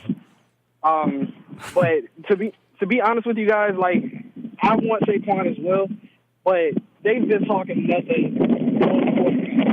We can't hear you. It's like a lot of, I don't know if that's the wind or whatever. It's hard to hear you. They're going to take a quarterback. You think they're going to? So do you think they should take? Okay, if they take a quarterback, they're going to take a quarterback with the number one pick. Yes, they are. That's dumb. There's no quarterback out there worth getting with the number one pick. Can they get Tyrod? Yeah. No. So they don't. Basically, from what I've been hearing and reading and stuff like that, is that they like Tyrod and they hope that Tyrod surprises them. But they're not banking on Tyrod, and that's why he only has that 1-year deal. Why not take a quarterback at the number 4 pick? Because you just seen the Jets just hop up to 3. They're all thinking quarterback. So it's not necessarily that their quarterback is going to be there at 4. So they're not going to wait around. They're just going to take him with the number 1 pick. And the guy that I keep hearing is Darnold. Come on, man. Please. And that's what I'm saying. This guy, and this is what we're talking about, the Cleveland Brown attitude again. Cleveland, you were right now, you had everything on lock. Everything went through you. No matter what, you had a number 1 pick and a number 4 pick. You can make things happen. You could have made things happen. But because you hear somebody make a trade to get to number 3, which is cool, but now you're going to let them dictate what you do. No, you had all the marbles in your hand. All of them. Well, I brought up the Jets trade just because of just the logic, but this has been something that they've been talking about even before this Jets trade. It's either between Darnold or Mayfield, and they're going to take a quarterback number 1. And then also too, if you look at John Dorsey's track record, with everywhere that he's been, he's never taken a running back within the first round ever of him being a GM. He's never done it. He's always found running backs in the second round or beyond. Well, we need to get him out of there. Get him out of there. Vote my man out of there. But I guess the difference is why when you have an explosive player like there probably won't. Like I said, it hadn't been a running back like this with his caliber. I can't think of one since what in the late '90s. Before, I mean, who was coming out? It was like LA. Who? But I mean, maybe Todd Gurley, but Todd Gurley was hurt. Can I ask you something, LA? Yeah, what's up? What would you do if you was a GM? I mean, that's really tough because, when you look at all the stats and stuff and you say, hey, when was the last great running back that has won a Super Bowl ring without having some type of above average to great quarterback? There's been more quarterbacks that have been great or above average that have won than there has been running backs. I mean, am I wrong? I mean, but you got to look at y'all. Didn't y'all go winless last year? Well, yeah, I get that. But I'm saying if you look at my division, even in the AFC North, right, you got Ben Roethlisberger. I'm not going to mention the guy with the Bengals because that's just irrelevant. And then actually the Ravens are starting to become irrelevant too. So our window is starting to open to come, and get there because all the other teams are getting older. But like I said, if you look at all the teams that have been in the Super Bowl, even when you want to pick out the Eagles right now, the Eagles didn't have like a great running back. They had a great defense. They had just weapons all around. But they also had an above – I'm not saying that overall he's above average, but I'm saying in that season, Nick Foles played above average. He played really good. But then they had Carson Wentz. That was a franchise quarterback. Before that, you got Tom Brady. Before that, how many times have we seen the Patriots win and they just plugged and played at the running back position? But the difference is Patriots have the best quarterback in the league. Even with Eagles, I like how you compare the Eagles because, and I know we have to go, but with the Eagles, you look at their roster, they were talented all over. Cleveland doesn't have that. So with getting a Saquon Barkley would be great because now all of a sudden you have a wild card. Like you said, you have an explosive player. Right now, this is the time you were winless. Like you said, you want to get the best players right now. Man. Best players. And it shouldn't – it's a no-brainer, man. I understand you want a quarterback, but to me, the fact that you have Tyrod, what's your rush? What's the rush? Like, I can see if the window was right there, you were 10-16. Yeah. No, what's the rush? You were winless. You're going to win games. I would wait till next year. It's a certain guy you can pick up in the second or third round named Lamar Jackson, even the late rounds. And Lamar Jackson. Why not do that? Why pick up Saquon, number one, and pick, trade number 4, get you 2 first-round picks. Buffalo was offering them 2 late first-round picks and like a second round. And go ahead and make that move, and then you can have Lamar Jackson. Or just wait till next year because you have a starting quarterback right now who's won games. And you might say, well, he didn't make the playoffs. Well, who do they have? And then he had Rex Ryan as his coach. So, look, we're going to take a quick break. Man, y'all caused me to change my whole format, man. We might have to come back to this, but we're going to take a quick break. We'll be right back.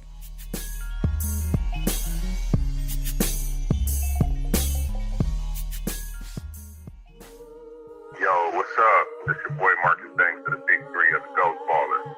You listening to the Sports Lounge with my main man, Mr. Controversy.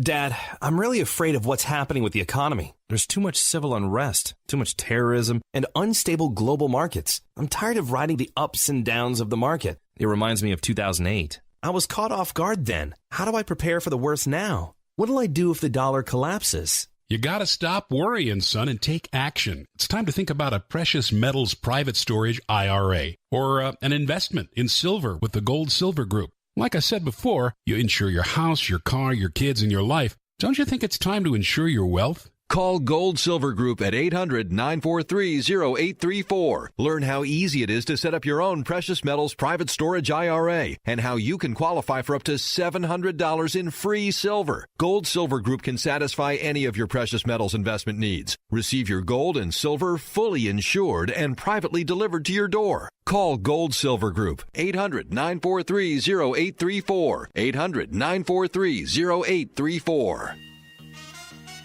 On Saturday mornings, you don't even have to question what I'm doing. I'm tuned in to WWWE 1100 AM from my partners, The Intellectual and the homie Mr. Controversy for the 3-Point Conversion Sports Lounge.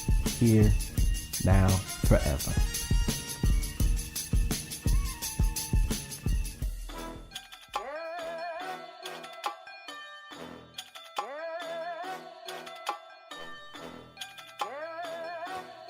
Yes, we are back inside the 3-Point Conversion Sports Lounge. Having a good time debating, getting my blood pressure up. Must be football season. No, it's not. But I guess it is because football season, the only season that gets my blood going like that. I need to take a rest anyway because when football season starts, Bears start losing, breaking knuckles, can't sleep at night. Boy, that's football season. I love it. But anyway, screw football season right now because it's time to get into some boxing. And, boxing right now, it's in a limbo. We don't know if it's back or not. There's been a lot of chatter with it, with the last fight and everything, and I think we're going to get into it. But we had to bring in Mr. Damian Adams of The Real Deal from the 3-Point Conversion. What's going on, Damian? Hey, what's going on, y'all? Just happy to be on the show. Yes. Appreciate it. How y'all doing? We're good, man. We're good. And Damian now is our boxing expert, and like I said, it's where fans' opinions matter. So, these are our opinions as well. So, but Damian, with Deontay Wilder, first of all, it's boxing back. Like we saw Deontay defeat Luis Ortiz, and it was a great match. I thought it was. I thought Ortiz could have won that match, but either or, it was good to see Deontay go through some adversity, bounce back, and win. But it was just a different feeling watching this fight than normal Deontay Wilder fights. Can we say boxing might be back? Well, I don't think boxing ever truly left. I think boxing went through maybe a little downturn with UFC making such a big come up. But I think the last couple of years, especially 2017, was a great year for boxing as a whole. We had so many great fights last year, and I think the momentum has continued into this year. Thinking about last year when you had Anthony Joshua, who's another big heavyweight fighter, go against Vladimir Klitschko, and they did it in England where they set out 90,000 seats for a boxing match. And I think here in America we forget because we have so many options and everything's so big with sports that other countries are into sports too. And boxing in other countries usually is like their second sport behind soccer. And boxing overseas is huge. And I think America has to catch up to these other countries when it comes to boxing, because the quality is still there. There's a abundance of great boxers in the sport right now. So I don't think boxing ever left. I just think it had a little bit of a downturn for a little bit, but 2017 is where it really emerged and came back into America's vision. And this year, I think momentum has continued. No, I agree. And I'm going to let Marlon get in. You were about to get a stop it moment at first when you said it never left. But then when after what you said, made perfect sense. I'm with you 100%. But at first you said it never left. I was cueing Greg to give you a stop it. But no, I definitely agree. Right. Speaking of boxing, man, what you think about the possibility of Floyd getting into the octagon? Somebody need to get Floyd to stop it. Right. Can we get it? Floyd needs to stop that madness. Okay. That's a whole different sport. We saw what happened when Conor McGregor got in the ring with Floyd, and Floyd basically fought totally different than he would normally fight against any other real boxer. He felt so comfortable against somebody who you knew wasn't a boxer, that he came forward the whole fight, didn't really move like he normally does, and was able just to make it somewhat entertaining for a whole different fight. If he goes in the octagon against one of the top guys, he's going to get destroyed because that's a whole different thing. There's a reason why, boxers don't do that. Right. They're not trying to get their arms broken, not trying to get kicked in the face. Like, that's different. When somebody brings a foot to your face, that's a different thing. And I don't think Floyd is really ready for that. Floyd needs to stop. I think he's bored. When you have that much money and you have nothing to do, you just get bored and you want some attention. Right. Somebody get Floyd to stop it. I think, can we get another stop? G?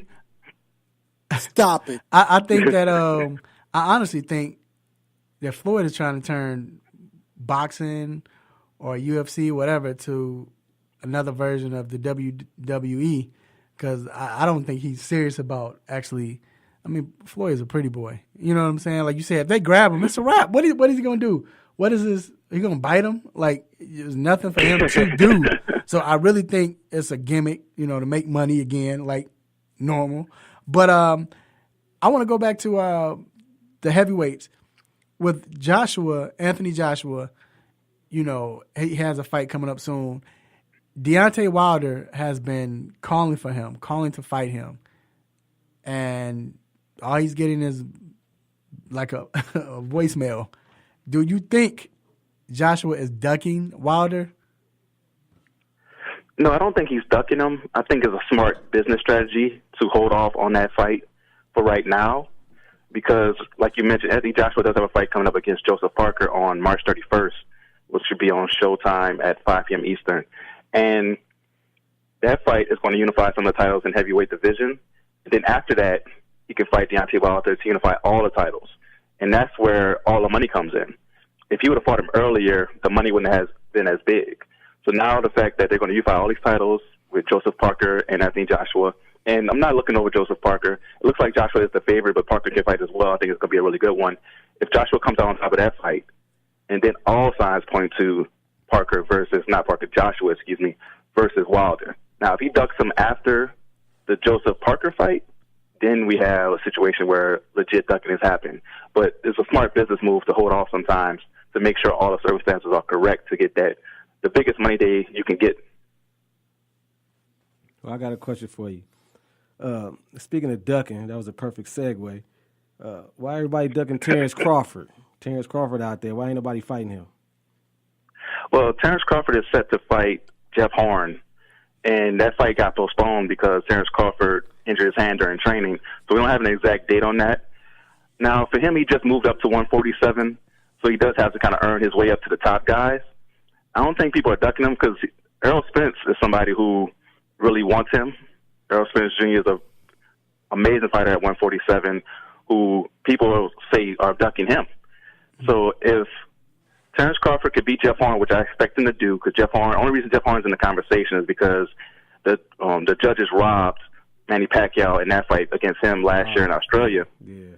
So Jeff Horn shouldn't be in the conversation anyway. So Terrence Crawford should take care of him when they had that fight eventually. And after he takes care of Jeff Horn, that's when we should get him against the Errol Spence Jr.'s or the Keith Thurmans or the Sean Porters, Danny Garcias, the other big names in 147.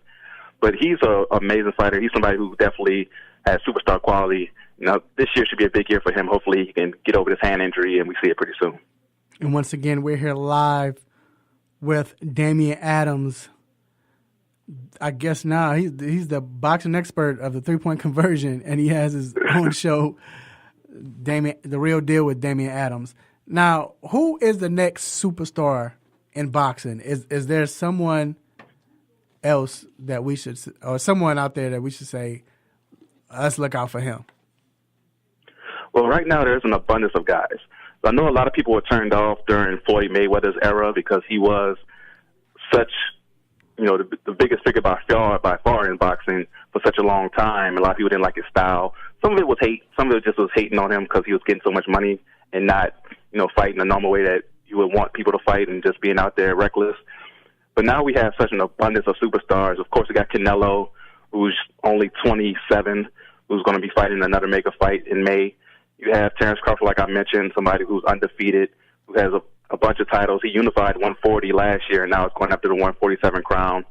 Mike Garcia is a guy who people should look out for. He just had a fight last week against Sergey Lipinets, where he moved up to 140 and won a title in that division. And he has so many different options now. Mike Garcia is only 30 years old. He's already 38-0. And he has a style that's fan-friendly. He's not just a brawler. He's not out there going crazy. But he's not scared to exchange, and he's great technically.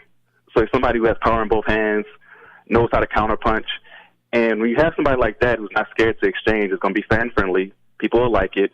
And he has personality I think people like as well. People tend to go against the brash and arrogance of a Floyd Mayweather. This Mike Garcia guy is humble, but at the same time has enough of a personality to draw you in. I think he could be a big superstar, but boxing has an abundance of stars right now, man. I think sometimes we get stuck in the past, and it's not going to be as big as it was when Holyfield was going against Tyson, and back in the day when Muhammad Ali was going against Joe Frazier. It's not going to be to that point again because the best athletes don't do boxing anymore. But the boxers who are in are great. And I think we definitely should pay attention to it because there's an abundance of superstars right now. All right. There you have it. My man, Mr. Damian Adams. Please let us know where we can find you and follow you, sir. Yes, thank you again for having me on the show. You can follow me at The Real Deal, WDA. That's The Real Deal, W as in whiskey, D as in Delta, A as in Alpha, on Instagram, Twitter, and Snapchat. You can listen to the show, The Real Deal with Damian Adams, on the 3 Point Conversion station on Spreaker Radio. A new episode comes out every Tuesday. We talk about everything, man. It's real sports talk for the real sports fan, so make sure you check it out. And also check out my articles on the 3pointconversion.com. Like I said, I'm going to be writing a lot of boxing, a lot of basketball, some football here and there, but I'm trying to cover everything, man. So check me out on the 3pointconversion.com and at The Real Deal, WDA, on social media. All right. Appreciate you for coming on, man. We're going to take a quick break, and we will be right back.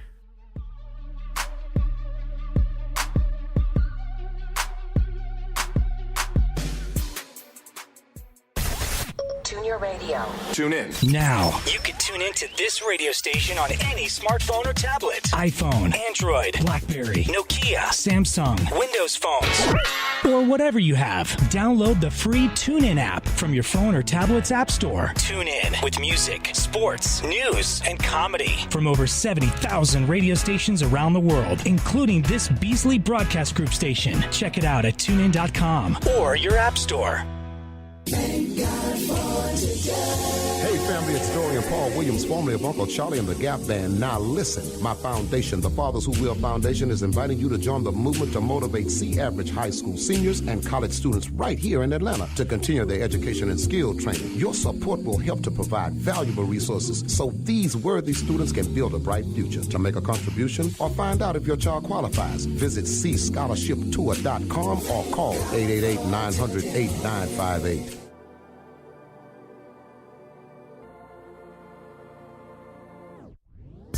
This is Lamont Broadus, the sportologist, and I can't think of anything better than to have my feet kicked up, chilling, listening to the 3 Point Conversion Sports Lounge.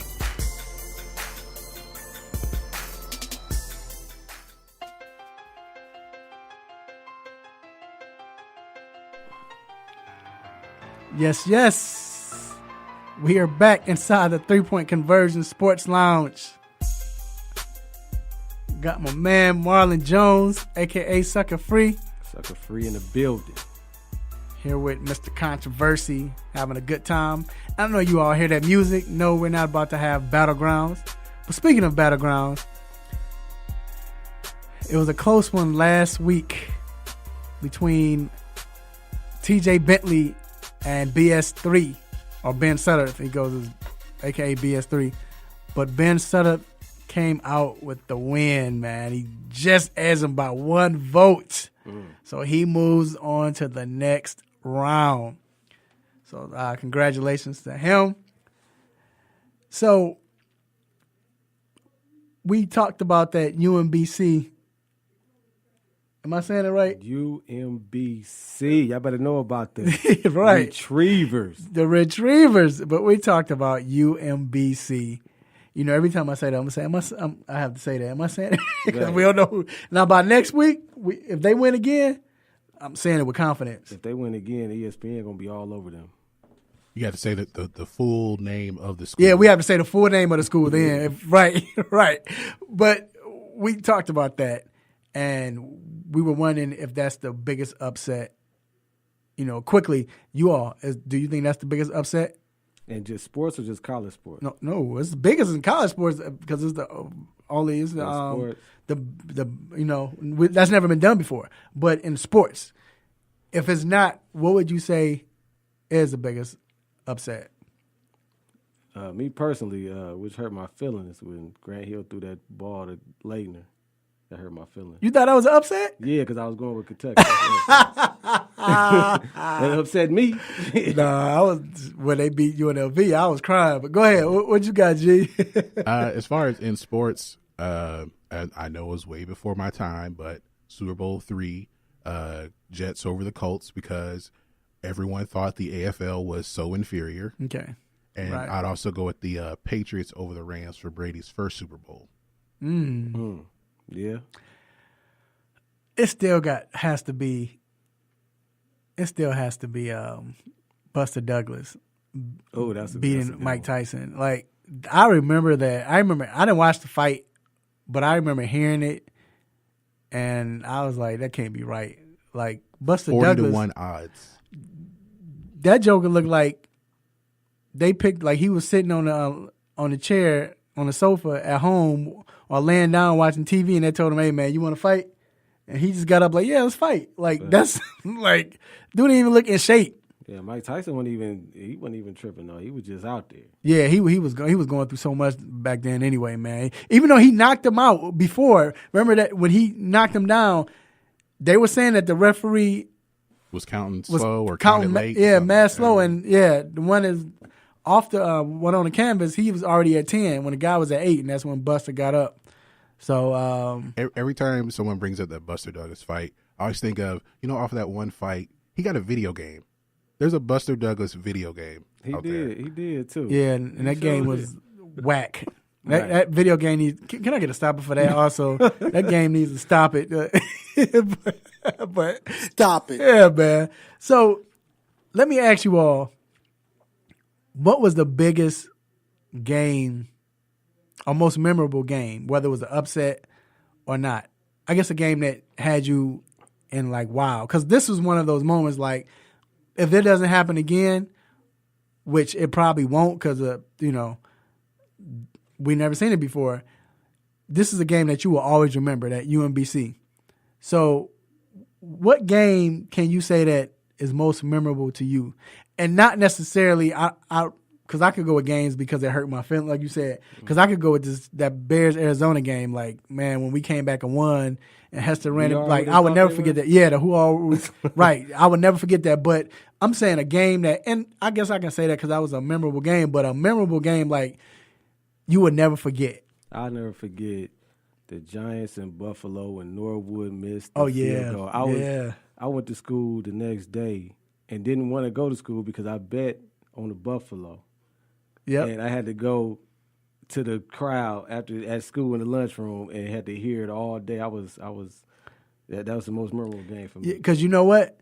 I remember this because he had the bills on his head. You know how we get the names on your back of your head? And he had bills. I'll never forget that you had bills on your head. Yeah, yep. Man. That hurt. I remember that. Yeah, I remember that. And that was a big game. That was one to remember. G, what you have? The 1993 National Championship, Michigan, North Carolina, with the Chris Webber timeout. Oh, that hurt too, though. That was a good one, yeah. Because I was like torn because I have a lot of family in Michigan, but I also like North Carolina because of Jordan, and I wanted Michigan to win because they had 5 sophomores starting. Yeah. You wanted to see that, and they had just like taken over like pop culture. And Chris Webber, one, he traveled, and then he called that timeout, and it still kind of was like who said they had a timeout? Mm-hmm. Was someone on the bench showed it, or it just they were so close, and I think they were a better team than North Carolina that year. They were. Man, I guess I got 2. I'm not going to say it because I'll say it, but I'll pick another one. It was, of course, the Kentucky Duke game, like you said, when Christian Laettner hit that shot. We didn't think that was the first time we saw something that big in college like that. You know, a shot that shook the whole world or whatever, at least United States. But another game where I was like, I couldn't believe, I probably would say it was the triple overtime. Was it triple overtime or quadruple overtime with Syracuse? Is it Syracuse and Pittsburgh? In the Big East tournament? Yeah. Oh, they went 6 overtimes. 6 overtimes, that's right, 6 overtimes. I would never forget that. I remember, like, all right, I'm about to lay it down, and I couldn't stop watching, and it was crazy because I was wondering if, like, and they were playing, like, you know what I'm saying? I guess they're kids, so they had all the energy, but I didn't think they would last after the 4th overtime. I'm like, okay, it's a wrap. You know, what else? How much energy do you have? It seemed like at one point it's going to be like, okay, whoever scores the first points is going to win because everyone else is tired. They just kept going. Yeah, it's, you know, like I said, that game, UMBC, it definitely is going to be a memorable game where you were at that moment. You know, now I think the game that I was most surprised or the game that hurt me the most, like I said, it's that UNLV game when UNLV lost to Duke. Because remember the year before, Duke blew them out. I mean, UNLV blew them out in the national championship. Yep. Beat them by 30. Yep. I ain't gonna lie, man. When UNLV lost, bruh, you know how tearing up like let me say, I don't care, I'll say it. You got grandchild, you know what I'm saying? You got nieces and nephews. You ever be like with your the little kids and y'all watching the little kid movies and the little kid movies be good and it comes down down to the end, I had a wide eye trying to play it off, you know, but yeah, I was sick, bruh. That was like, oh, here's another game. The Green Bay Packers game when Brett Favre's father died. And remember he came back that Monday night and he threw them 4 touchdowns the night after? Yeah, I remember that. That was a big, I'll never forget that. Like, I hate Green Bay, but that was one of those games where I'm not going to lie, I was rooting for him to at least do well, you know what I'm saying? Not to win, but, and then the way he was playing and everything, you know, I couldn't get mad at him. Then look, I'm over there like, dang, you know, trying to get up and play it off and walk away. My father come out the bathroom with crocodile tears in his eyes, trying not to cry because of that moment. But I got another memorable game. Game 6 of the 93 finals, Chicago and Phoenix. Oh, yeah, heck, yes. That was memorable right there because Jordan scored all the points in the 4th. Couldn't nobody do nothing. And came down with the bam, bam pass. And passes, to Paxson. Yep. And then Horace Grant got the block at the end. That was definitely yeah. Oh, and of course the shot too, man. You got to throw in the shot. Yeah. The shot went the last, game of Jordan playing in Chicago. Like that, to me, that's got to be his best. I know you think about the Cleveland shot. Mm-hmm. What else? Which Cleveland shot? I know, right? Like man, 3-4 times. You're not lying. But the one that he paused in the air was moving it around and he shot the ball's wet and he jumping up and all that. But the game 6 going against Utah, and it ended just like you said when Jordan hit the game winning shot and he paused and he let it hang for like an extra second. Yeah, and just to know that we all knew then he was great. He was the best player ever at that time, and for him to do it again, came down with a steal and did that, and then, like you said, with Horace Grant, this time it was who blocked the shot? Ron Harper tipped, got a piece of John Stockton's last shot, which was looked like it was going in, but that little tip just caused it to be just short, but it was on point. But that shot right there, and and the flu game too, Oh yeah, that's definitely one of them. Yeah, that's definitely. But like I said, congratulations to UMBC. Can't wait to see you all Sunday. UMBC. Get used to the Retrievers. All right, we're going to take a quick break. We'll be right back.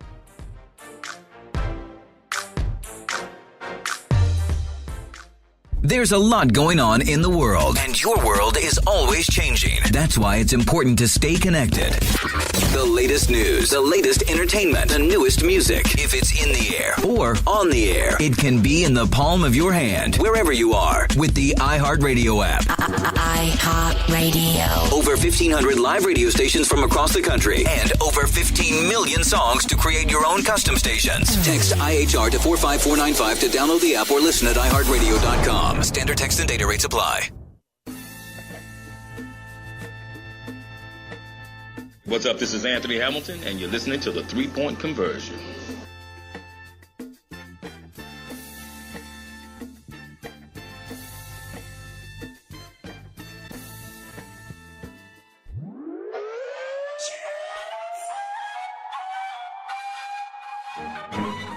Yes, you all know what this means. It means it is time for me to let you all go. But before I let you go, I have to give a couple of shouts out. And first off, I want to shout out the Almighty God for giving me this platform to do what I do, say what I say, to make you all mad, upset, want to give me the stop it button. I mean, man, just to be doing this, this is fun, man. I love it. Then I want to thank my engineer, Greg. Appreciate you, sir, man. Doing a heck of a job, bro. Glad you came aboard, man. Then I also want to thank, my co-host for the day, my guy, Marlon Jones, a.k.a. Sucker Free. Mm-hmm. Appreciate you, man. Yeah, I appreciate you. Let me get on. You know what I mean? And represent for all Illinois one time. If y'all ain't know, that's where we from. Long time friends, and so I'm proud of this guy and keep supporting this man on his journey to the top. I also want to say, rest in peace to my man. He died Thursday on the way down here. On my way down here, I found out.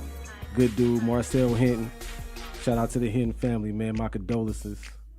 Love y'all. See y'all when I get back. Also, Sucker Free Life, my company. Please check me out. Facebook, Sucker Free Life LLC. I'm on Twitter, Instagram, Sucker Free Life LLC. And support small business, man. We're trying to get up there and get in that different tax bracket and all that. You did. Right. I also want to thank you, my beautiful wife, my children, my family, and everyone else who supports, man. I appreciate y'all. I want to shout out a couple of people. Antoine Smitty Smith, appreciate you, sir, for chiming in, man. The chat room. Mike Patton, the General, appreciate you all. Also, shout out to Sucker Free Gory. Appreciate you for coming on. And then I want you all to check out the 3pointconversion.com, where you get all the great stories. It's the website with articles. Get everything, man. We write about all sports. Also, check us out on Facebook.